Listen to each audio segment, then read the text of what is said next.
मगध से कोई मुख्यमंत्री हो सकता है आगे? बिल्कुल हो सकता है, क्यों नहीं हो सकता। जीतन राम मांझी जी के बारे में कौन जानता था कि मुख्यमंत्री बनने वाले। अखिलेश सिंह मगध को कहां देखना चाहते हैं?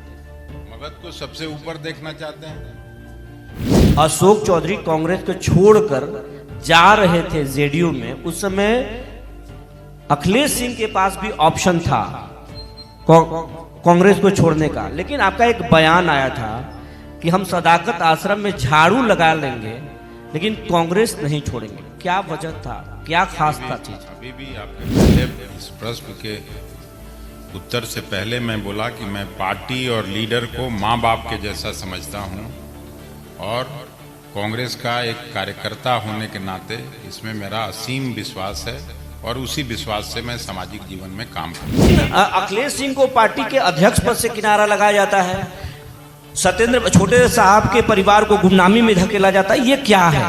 एक तरफा प्यार है या फिर पार्टी कोई प्रयोग कर रही है? तेजस्वी यादव ने खुलकर कहा कि राहुल गांधी को हम लोग पीएम बनाएंगे, लेकिन राहुल गांधी तेजस्वी यादव का नाम खुलकर नहीं ले रहे हैं सीएम के लिए। तो क्या सीएम चेहरे को लेकर महागठबंधन में सस्पेंस है? कहीं कोई सस्पेंस नहीं है। आपके मन में सस्पेंस हो सकता है। महागठबंधन में तेजस्वी प्रसाद यादव नेता हैं। जी, औरंगाबाद में अभी जो हुआ, आपके विधायक झगड़ा कर लिए। अभी तो झगड़ा का तो समय ही है। हम लोग जिसको झगड़ा कहते हैं, पब्लिक उसको चुनाव कहती है। आपका जो परिवार है, जो बिहार को जिसने बिहार विभूति दिया, बिहार को जिसने एक सीएम दिया, जो परिवार, वो गुमनाम हो गया परिवार। नहीं, वो परिवार गुमनाम होने वाला नहीं है।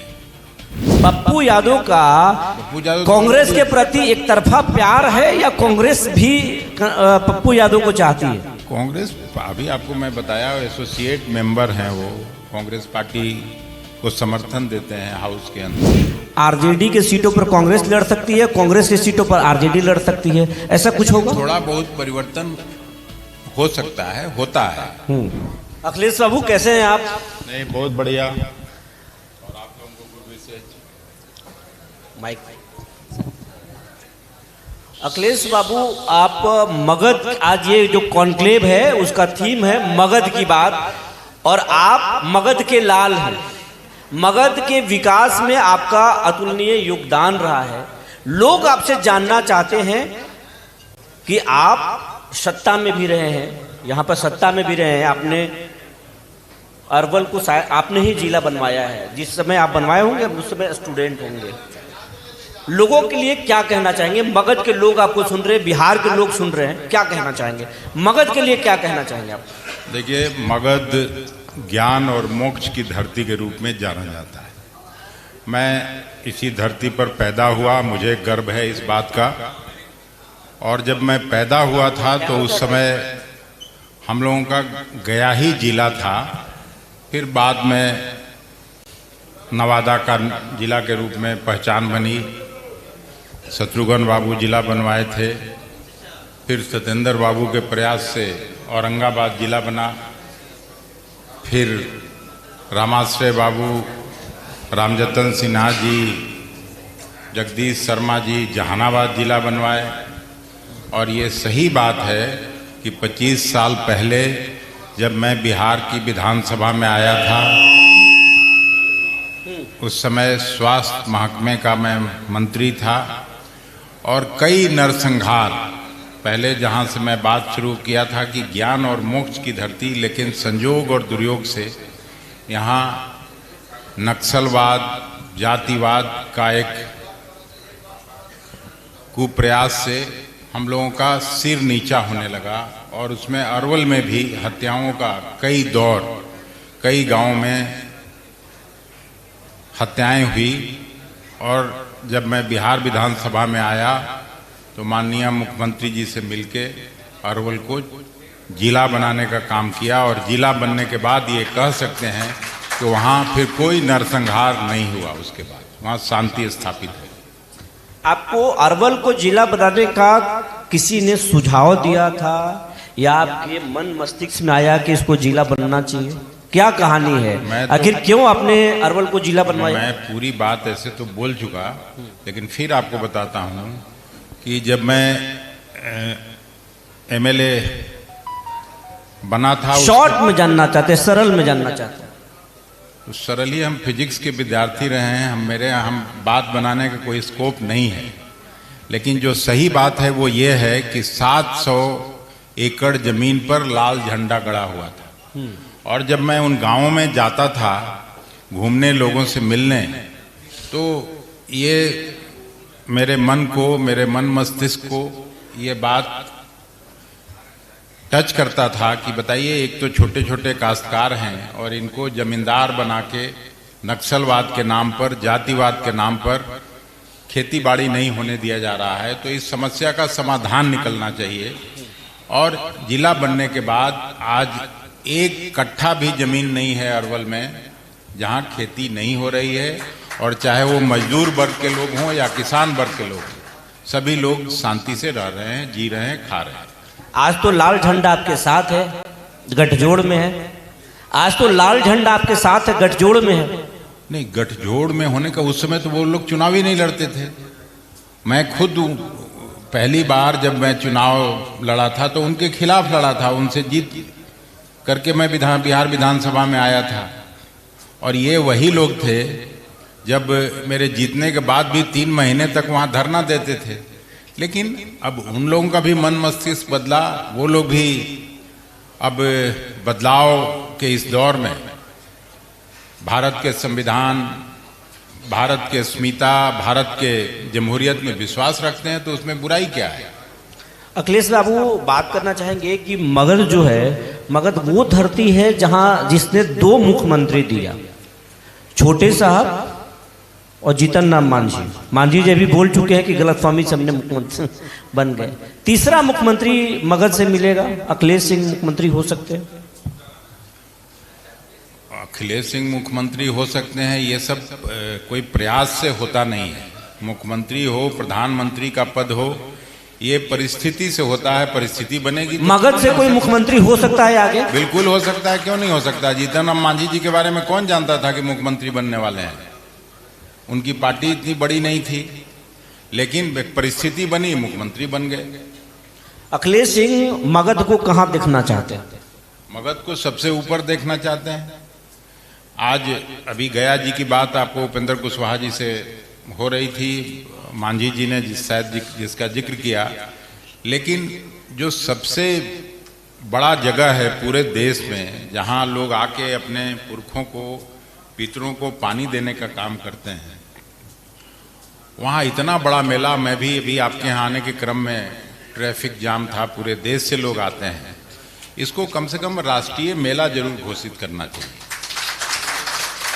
और जो भी मगध के लोग हैं, सामाजिक राजनीतिक जीवन में सबका सम्मिलित प्रयास से ये काम होना चाहिए। इसके लिए आवाज उठाएंगे? इसकी आवाज उठा रहे हैं, आप ही के सूर्य बिहार के चैनल के माध्यम से भी उठा रहे हैं, और हर जगह उठाता हूं। मगध विश्वविद्यालय बना, मगध मेडिकल कॉलेज बना, लेकिन गया में एम्स बनना चाहिए, मगध के लोगों के लिए एम्स बनना चाहिए। ये आप मानते हैं? नहीं, निश्चित रूप से बनना चाहिए। मगध में एम्स, आपको शायद पता नहीं होगा, 2004 से 9 के बीच में मनमोहन सिंह जी की जब यूपीए 1 की सरकार थी, और उस समय उन्होंने घोषणा किया कि हर स्टेट में एक सेंट्रल यूनिवर्सिटी बनेगा। और चूंकि गांधी जी का ताल्लुक था चंपारण से, तो वहाँ बनाने का तय हुआ।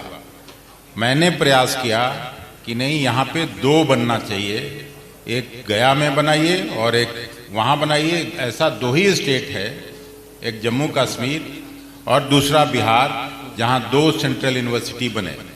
और निश्चित रूप से यहाँ पे स्वास्थ्य सेवा की स्थिति नहीं ठीक है। पटना के बाद कहीं एक जगह एम्स बनना चाहिए, तो वो गया ही हो सकता है, मगध का इलाका हो सकता है। अभी कांग्रेस के जो 2 बड़े दिग्गज हैं, दोनों मगध के रहने वाले हैं, अखिलेश कुमार सिंह और राजेश कुमार। मैं तो कांग्रेस का छोटा कार्यकर्ता अपने को मानता हूं, और पार्टी और लीडर को माँ बाप के जैसा समझता हूं, और उसमें मैं विश्वास रखता हूं। एक चीज जानना चाहेंगे कि जिस समय कांग्रेस छूट रही थी, अशोक चौधरी कांग्रेस को छोड़कर जा रहे थे जेडीयू में, उस समय अखिलेश सिंह के पास भी ऑप्शन था कांग्रेस को छोड़ने का, लेकिन आपका एक बयान आया था कि हम सदाकत आश्रम में झाड़ू लगा लेंगे लेकिन कांग्रेस नहीं छोड़ेंगे। क्या वजह था, क्या खास था चीज? अभी भी आपके पहले इस प्रश्न के उत्तर से पहले मैं बोला कि मैं पार्टी और लीडर को माँ बाप के जैसा समझता हूँ और कांग्रेस का एक कार्यकर्ता होने के नाते इसमें मेरा असीम विश्वास है और उसी विश्वास से मैं सामाजिक जीवन में काम करता हूँ। तो फिर पार्टी ने अखिलेश सिंह को अध्यक्ष पद से क्यों किनारे लगाया? जिस पार्टी के लिए अखिलेश सिंह इतना वफादारी करते हैं, इतना खून पसीना से पार्टी को सींचते हैं, उस अखिलेश सिंह को किनारा लगाया जाता है, अध्यक्ष को बदला जाता है, प्रभारी संगठन प्रभारी को यहाँ चेंज किया जाता है, इसको आप किस रूप में देखते हैं? नहीं, इसको हेल्दी तरीके से लेना चाहिए। पार्टी में बदलाव होते रहता है। ये ऊपर से बोल रहे हैं अखिलेश सिंह अंदर से बोल रहे हैं? अंदर से बोल रहा हूँ। मैं कभी ऊपर से बोलने वाला व्यक्ति नहीं हूँ, मैं अंदर से बोल रहा हूँ। और कौन मुझको कांग्रेस पार्टी छोड़ दिया? कांग्रेस पार्टी खराब समय में मैं 2 बार राज्यसभा का सदस्य मुझको बनाया। अभी भी 2030 तक मैं राज्यसभा का सदस्य हूँ और अध्यक्ष से हटा तो उससे बड़ा है सेंट्रल जो कांग्रेस वर्किंग कमेटी है, उसका सदस्य नामित किया गया मैं। ऐसा कहाँ किसी अध्यक्ष के साथ आज तक हुआ है? इस बार कांग्रेस की सीटें, जिन लोगों का आप चीफ मिनिस्टर के रूप में नाम लिए, वो लोग भी कांग्रेस पार्टी में कभी काम करते रहे हैं, लेकिन अध्यक्ष पद से हटने के बाद कहाँ कांग्रेस वर्किंग कमेटी में शामिल हुए थे?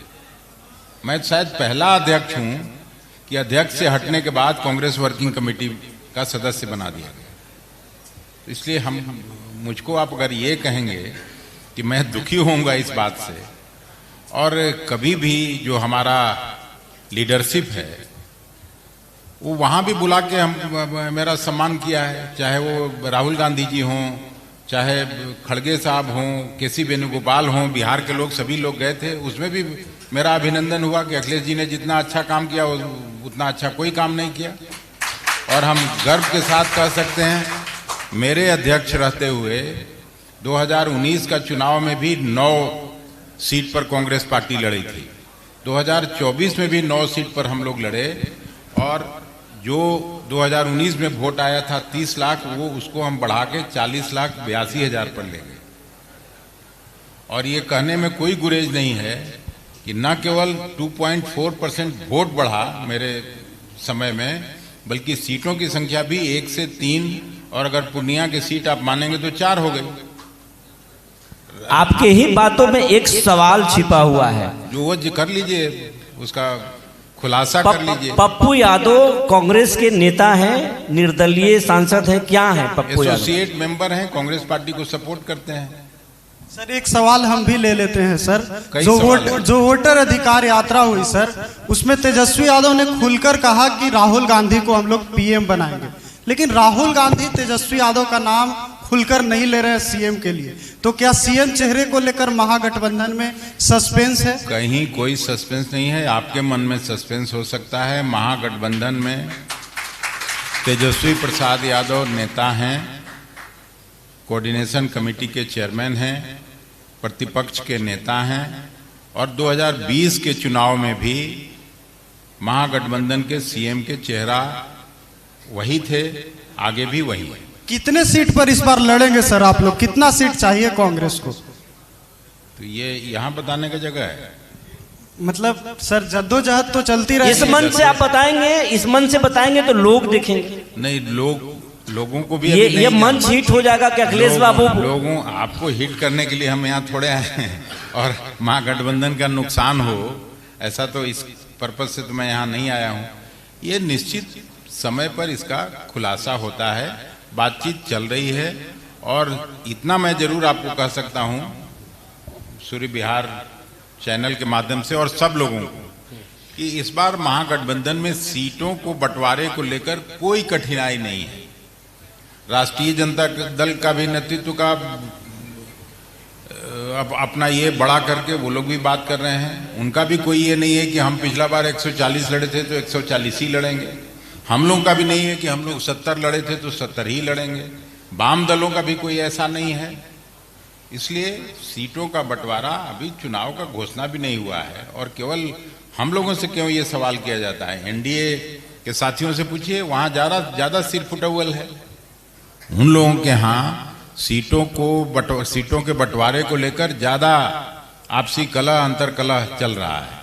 जी, औरंगाबाद में अभी जो हुआ, आपके विधायक झगड़ा कर लिए। अभी तो झगड़ा का तो समय ही है। हम लोग जिसको झगड़ा कहते हैं, पब्लिक उसको चुनाव कहती है। मतलब वो चुनाव का मतलब क्या है? बैटल, वार, जो कह लीजिए वही है। तो सब लोग अपनी अपनी बात कहने के लिए, केवल औरंगाबाद में थोड़ा ही हुआ, कल तो देखिए जमुई में भी एक मंत्री जी के साथ वही हुआ है। वो नहीं देखे आप? देखे।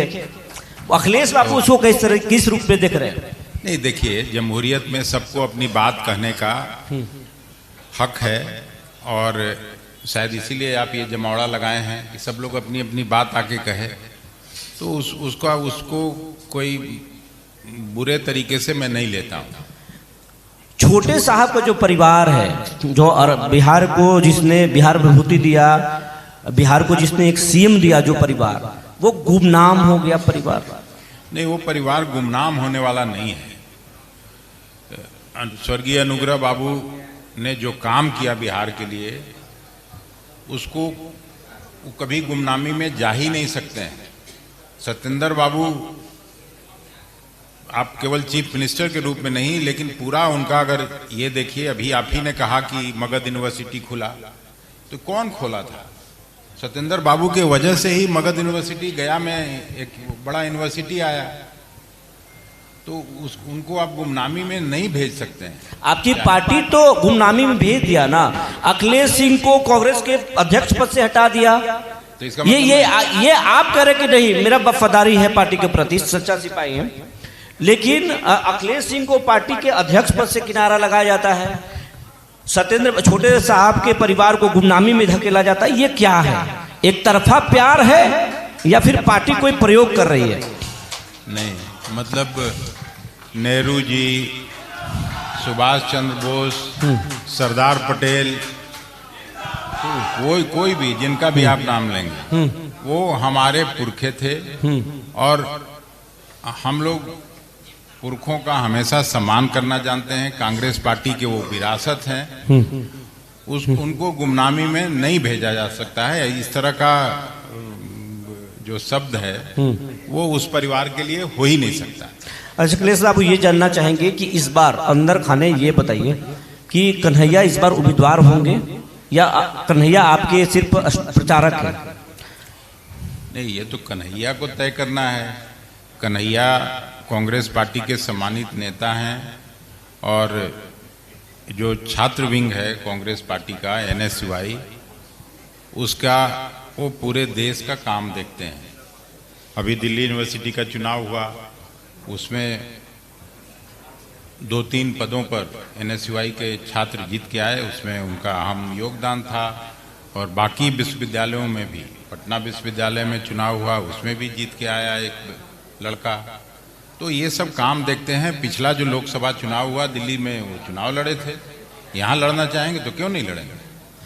लोग कहते हैं कि जब तक अखिलेश बाबू का आशीर्वाद नहीं मिलेगा। मेरा, देखिए, मेरे बेटे की तरह है कन्हैया। हम तो बल्कि 4-5 दिन पहले मिला था तो मैं तो खुद उसको आग्रह किया था कि तुमको चुनाव लड़ना चाहिए। कहाँ से लड़ना चाहिए?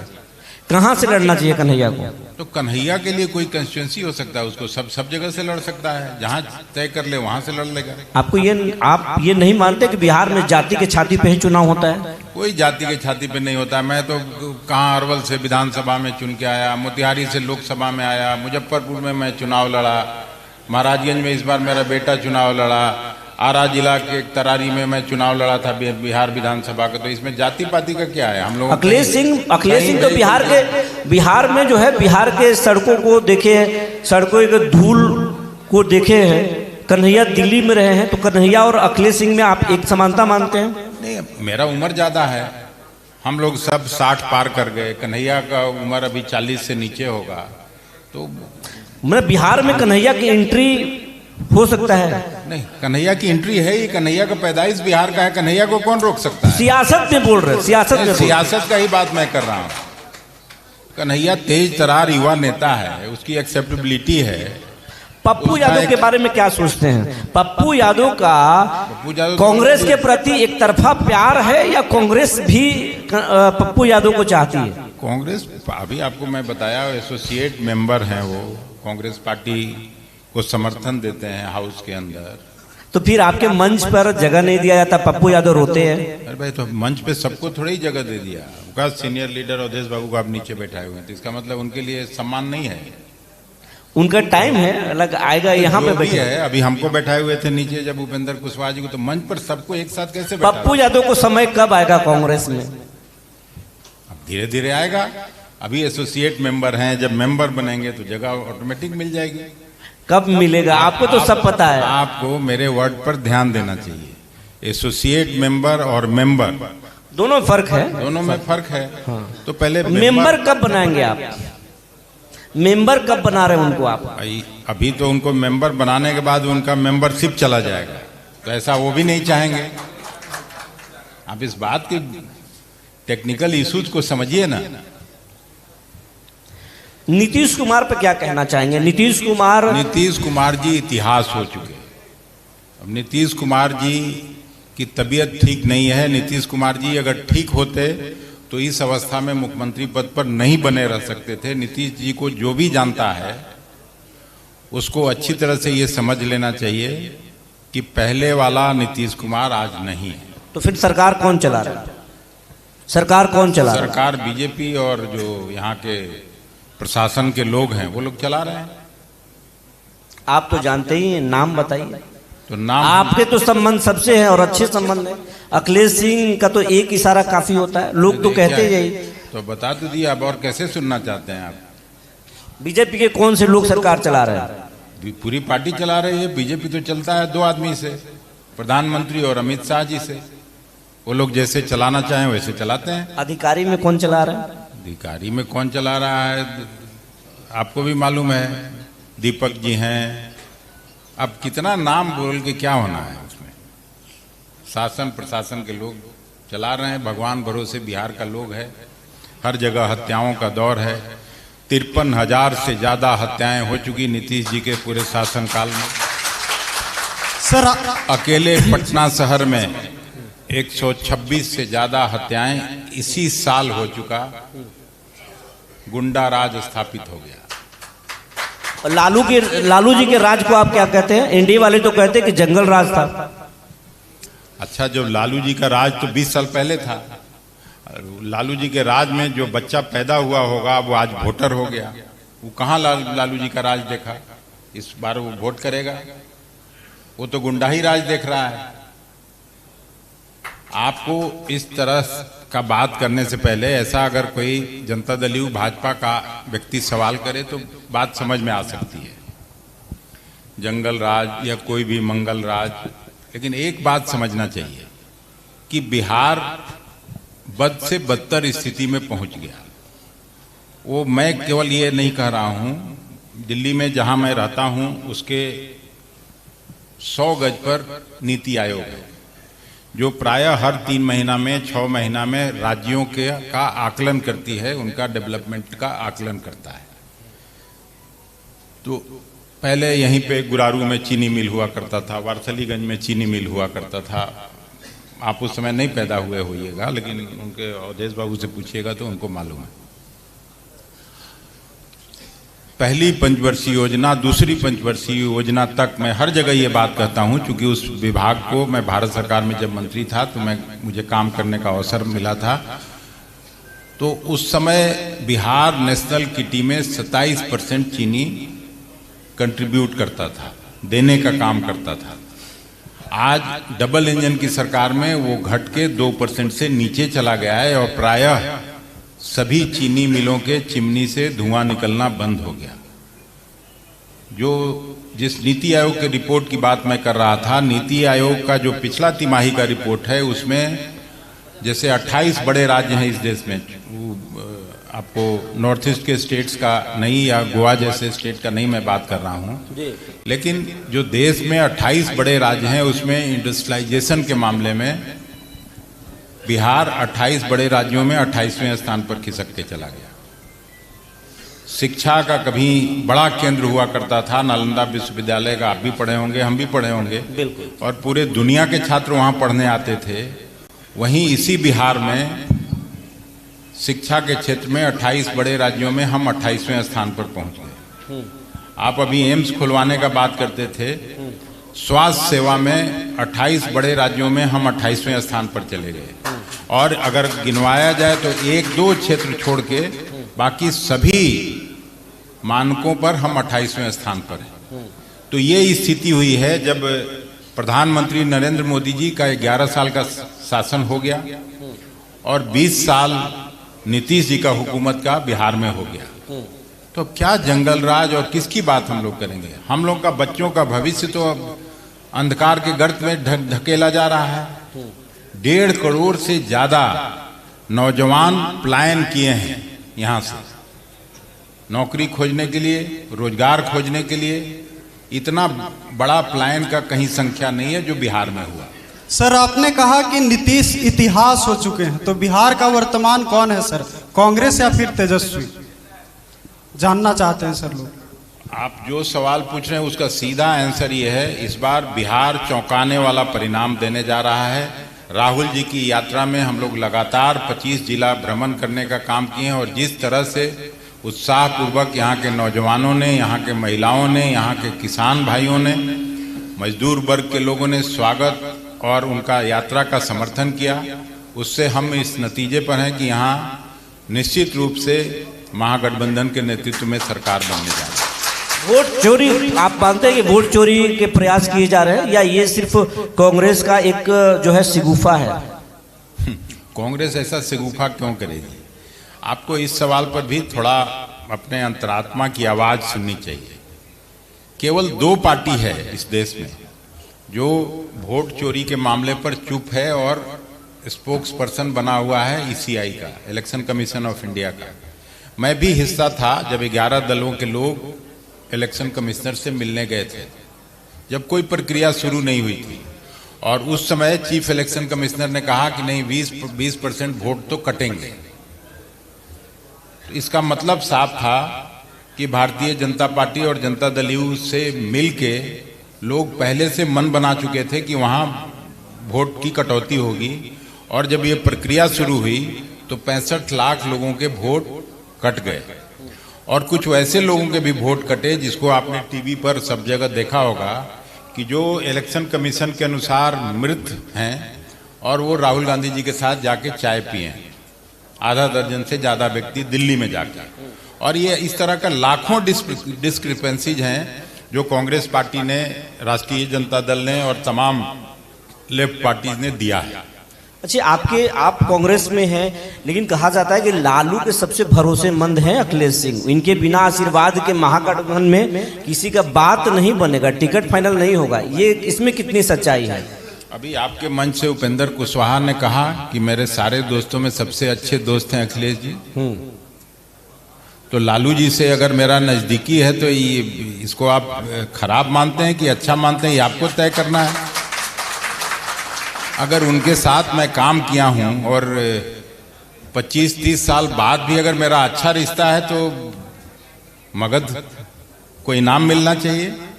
मतलब टिकट का कतार यहीं लगना चाहिए, मतलब टिकट का कतार यहीं लगेगा। टिकट का कतार क्यों लगेगा? यहाँ अध्यक्ष बात करते हैं, जो कांग्रेस के सीएलपी हैं वो बात करते हैं, टिकट वो डिसाइड करते हैं, जो प्रभारी हैं वो डिसाइड करते हैं। अखिलेश सिंह और कृष्णा अलवारू में क्या कैसा संबंध है? बहुत अच्छा संबंध है। राजेश रामे और अखिलेश सिंह में बहुत अच्छा, आज सुबह ही बात हुई थी। क्यों? हम लोग एक पार्टी में एक गोल के लिए, एक लक्ष्य के लिए काम करते हैं, तो उसमें गड़बड़ कैसे हो सकता है? ये अंदर से बोल रहे हैं अखिलेश सिंह, बाहर से बोल रहे हैं अखिलेश सिंह हमेशा अंदर ही से बोलते हैं और जो बोलना चाहते हैं उसको कोई रोक नहीं सकता। इस बार कितने सीटों पर लड़ेंगे आप और मगध को कितने सीट आप देंगे? इसका जवाब मैं पहले दे चुका हूं हम फिर से जानना चाहते हैं, नहीं, लोग जानना चाहते हैं, इसलिए हम लोगों के हिसाब से सवाल आपसे नहीं, हम इस बात को यहाँ नहीं बताना चाहते हैं, या ये अभी बातचीत का जब दौर हो तो उसको बीच में। अच्छा, जो सीटिंग एमएलए हैं अखिलेश बाबू महागठबंधन के, चाहे वो कांग्रेस के हों या फिर आरजेडी के हों या आपके घटक दल में जो भी हैं, सीटों का हेर फेर भी होगा। लोग कह रहे हैं कि आरजेडी के सीटों पर कांग्रेस लड़ सकती है, कांग्रेस की सीटों पर आरजेडी लड़ सकती है, ऐसा कुछ होगा? थोड़ा बहुत परिवर्तन हो सकता है, होता है। वो सब कुछ किसी एक पार्टी और किसी एक नेतृत्व के पास नहीं होता है। हम अध्यक्ष थे, मैं चाहता था कि औरंगाबाद की सीट कांग्रेस लड़े, लेकिन नहीं हो पाया। तो इस तरह का चेंज होता है, केवल मेरे चाहने से या एक पार्टी के चाहने से नहीं होता है। कई लोगों का सर्वे रिपोर्ट खराब होगा तो वहां सीटें बदल सकती हैं, सीटें बदल सकती हैं। कहा जा रहा है कि कांग्रेस ने 90 सीटों का डिमांड किया, फिर बातें आई कि 70 सीटों का डिमांड हुआ, फिर कहा जा रहा है कि 45 या 43 सीटों पर बात बनेगी, और अभी से अखिलेश बाबू के आवाज पर बहुत भीड़ लग रहा है। नहीं, मेरे यहाँ भीड़ तो हमेशा ही लगती है, और आपको भी मैं आमंत्रित करता हूँ कि आइए, मैं चाय पिलाता हूँ आपको। जो सामाजिक राजनीतिक जीवन में है, यहाँ अवधेश बाबू के घर पे भीड़ लगती होगी। पत्रकार तो जब रिटायर करते हैं तभी नेता बनते हैं, अभी इरादा नहीं है। नहीं, बीच बीच में भी लोग आते हैं, कई छोड़ के आके एमएलए मंत्री भी हो गए। हम रिटायरमेंट के बाद आपसे संपर्क में आएंगे, आइएगा, तब तक हम रहेंगे। तो आपकी जरूरत है, प्रखर पत्रकारों की हमेशा जरूरत रहती है। मगध में कितने सीटों पर आप लड़ेंगे सर? जो सीटिंग सीट है उसी पर लड़ेंगे या सीट और बढ़ाएंगे आप? देखिए, महागठबंधन की सभी पार्टियां मगध में सीटें चाहती हैं, और उसका कारण ये है, यहाँ 24 है कि 26 सीट है। 26 में हम लोग लगता है कि पिछले बार महागठबंधन यहाँ 19 सीट जीते थे, और 4 सीट मुझे लगता है कि बीजेपी जीती, एक जनता दल यू बेला छोड़ के तो कोई सीट नहीं है उनके पास, और एक मतलब सीट। ये तो गढ़ पहले एनडीए का गढ़ था, अभी आपका गढ़ है, इस गढ़ को बचा लेंगे अखिलेश सिंह? बिल्कुल बचेगा और बढ़ेगा पहले से ज्यादा। अब इस बार तो पूरे बिहार में इसी तरह की स्थिति बन रही है। कहा तो ये जा रहा है कि जो जिस समाज से आप आते हैं, सवर्ण समाज से आते हैं, वो सवर्ण समाज जो है एनडीए के साथ है। कहा जा रहा है कि अखिलेश सिंह को तो पार्टी किनारे लगा देती, लेकिन मजबूरी बन गए अखिलेश सिंह, क्योंकि अगर अखिलेश सिंह नहीं है तो पार्टी को बड़ा नुकसान होगा। ये बात सच है या अफवाह है? एकदम बिल्कुल अफवाह है और निराधार है। आपको पार्टी का हायरार्की शायद नहीं पता है। अवधेश बाबू यहाँ बैठेंगे तो उनसे सवाल करिए। अब आपकी पार्टी कहाँ बात कर रही सवर्णों की? अरे भाई, तो वो क्या बैकवर्ड हैं? मैं बैकवर्ड हूँ। राहुल जी खुद दलित हैं। जो लीडरशिप है वो तो आज भी कांग्रेस पार्टी का जो लीडरशिप है, गांधी फैमिली क्या है? तो राहुल गांधी तो संविधान दिखा रहे हैं और उसके बाद में बात कर रहे हैं ओबीसी, पिछड़ा, दलित। 40 करोड़ लोगों को वही संविधान दिखाना चाहिए। केवल राहुल गांधी दिखा रहे हैं, यही तो गलती हो रही है। जब जागृति आ जाएगी तो 140 करोड़ लोग संविधान लेके चले, और वही सबसे सर्वोत्तम स्थिति होगी देश के लिए। आपका समाज अखिलेश सिंह के साथ जा रहा है या फिर एनडीए के साथ जाएगा?